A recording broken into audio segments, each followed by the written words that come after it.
আগামী মাসের দ্বিতীয়ার্ধে ভারতের জাতীয় ক্রিকেট দলের বাংলাদেশ সফরে আসার কথা থাকলেও ভারতীয় ক্রিকেট বোর্ড এই সফরের জন্য এখনও কেন্দ্রীয় সরকারের গ্রিন সিগন্যাল পায়নি। ফলে এই সিরিজটি নির্দিষ্ট সময়ে অনুষ্ঠিত হওয়ার সম্ভাবনা প্রায় নেই বললেই চলে।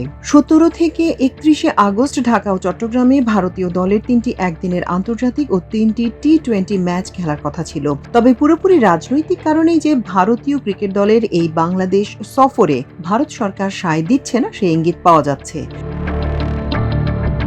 দিল্লি মনে করছে এই মুহূর্তে ভারত ও বাংলাদেশের মধ্যে যে ধরনের শীতল কূটনৈতিক সম্পর্ক বিরাজ করছে এবং বাংলাদেশের অভ্যন্তরীণ পরিস্থিতি নিয়ে ভারতে যে ধরনের বিরূপ মনোভাব দেখা যাচ্ছে, তাতে বাংলাদেশে ভারতের ক্রিকেট টিমের সফর কোনো ইতিবাচক বার্তা দেবে না। ভারতের স্বরাষ্ট্র মন্ত্রণালয়ের একটি নির্ভরযোগ্য সূত্র দিল্লিতে বিবিসিকে এই তথ্য জানিয়েছে।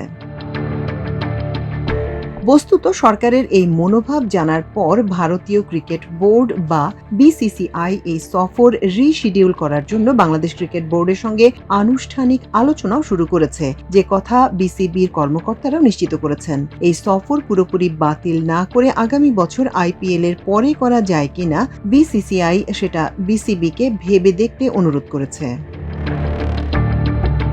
সফরটি আইপিএল এর পরে করতে হলে ২০২৬-এর জুন মাসের আগে তা সম্ভব নয়। ততদিনে বাংলাদেশে একটি গণতান্ত্রিকভাবে নির্বাচিত সরকার ক্ষমতায় এসে যেতে পারে বলেই ধারণা করা হচ্ছে। ভারতীয় বোর্ডের নেতৃস্থানীয় অনেকেই ধারণা করছেন তখন হয়তো ভারতের জাতীয় দলকে বাংলাদেশ সফরে পাঠানোর ক্ষেত্রে সরকারের খুব একটা আপত্তি থাকবে না।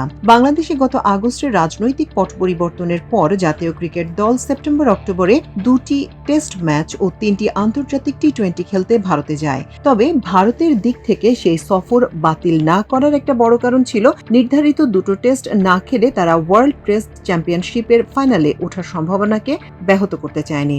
বস্তুত ভারত তখন ছিল WTC পয়েন্টস টেবিলের শীর্ষে, কিন্তু আইসিসির ক্যালেন্ডারে থাকা দুটো টেস্ট ম্যাচের পয়েন্ট হাতছাড়া হলে ভারত তখনই ফাইনালের লড়াই থেকে অনেকটা ছিটকে যেত। সেই অক্টোবরের পর থেকে ভারত ও বাংলাদেশের দ্বিপাক্ষিক সম্পর্কেও কোনো উন্নতির লক্ষণ দেখা যায়নি। এই পরিস্থিতিতে ভারতীয় দল যদি আন্তর্জাতিক সিরিজ খেলতে বাংলাদেশে আসে, তা সাধারণ ভারতীয়দের মধ্যে একটি ভুল বার্তা দেবে বলে সরকারের নীতি নির্ধারকরা মনে করছেন। তাছাড়া আগস্টের সফরে ভারতের কোনো টেস্ট ম্যাচ খেলারও কথা নেই। কাজেই ভারত যদি কোনো কারণে এই সফর বাতিলও করে, তাতে WTCর পরবর্তী সাইকেলের পয়েন্ট তালিকায় তার কোনো প্রভাব পড়বে না। অর্থাৎ এই সফর এখন অনুষ্ঠিত হলে তাতে রাজনৈতিক ঝুঁকি আছে বলে ভারত সরকার মনে করছে। অন্যদিকে সফর স্থগিত হলে তাতে ভারতের ক্রিকেটীয় ক্ষতিও তেমন একটা নেই। আর ঠিক এই কারণেই আগস্টে ভারতীয় দলের বাংলাদেশ সফর এখন এতটা অনিশ্চিত হয়ে উঠেছে। মাল্টিমিডিয়া ডেস্ক, আমার দেশ।